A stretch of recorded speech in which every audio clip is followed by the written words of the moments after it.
तो बीजेपी ने अतीशी पर काफी हमला किया जब उन्होंने दिल्ली की तीसरी महिला मुख्यमंत्री के रूप में शपथ ली।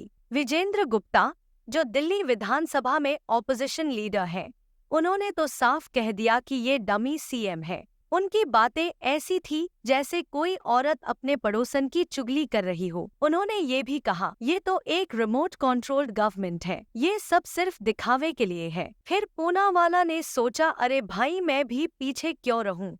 उन्होंने मजाक में कहा, दिल्ली वालों बधाई हो, आपको नया मनमोहन सिंह मिल गया है। असली पावर तो केजरीवाल के पास है, अतीशी तो बस एक दिखावा है। हालांकि आतिशी जी को मनमोहन सिंह से कंपेयर करना गलत होगा, क्योंकि कम से कम हमने आतिशी की आवाज तो सुनी है।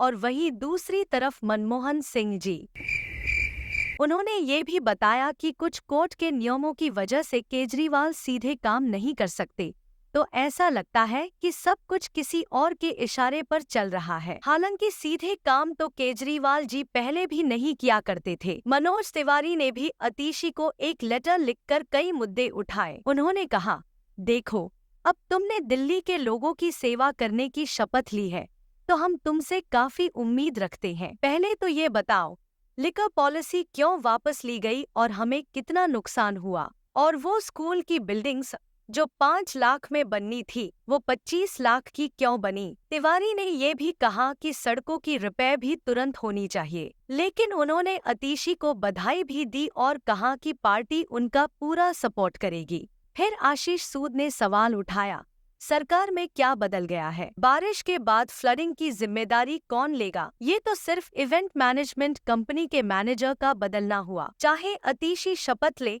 या केजरीवाल, एक ही बात है। खैर, इसकी फिक्र तो आतिशी जी को करने की जरूरत नहीं है, क्योंकि उनका टेन्योर बहुत छोटा है और बारिश का मौसम भी अब रहा नहीं।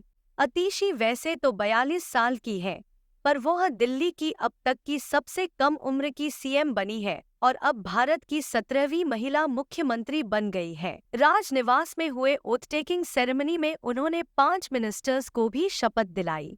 उन्होंने अपनी पहले से रखी गई 13 डिपार्टमेंट्स की जिम्मेदारी बरकरार रखी है, जिसमें एजुकेशन, फाइनेंस, इलेक्ट्रिसिटी और वाटर शामिल हैं। उपराज्यपाल ने उनके मिनिस्टर्स की रिस्पॉन्सिबिलिटीज को मंजूरी दी। अतीशी ने सौरभ, गोपाल, कैलाश और इमरान को अपने कैबिनेट में रखा है, जिसमें मुकेश अलावत नए हैं। हालांकि अतीशी अब सीएम है, उनका टेन्योर छोटा होगा क्योंकि असेंबली इलेक्शंस अगले फरवरी में हैं। फिर भी उन्हें कई जरूरी योजनाएं जल्दी इम्प्लीमेंट करने का काम करना है, जैसे विमेंस ऑनर स्कीम और इलेक्ट्रिक व्हीकल पॉलिसी।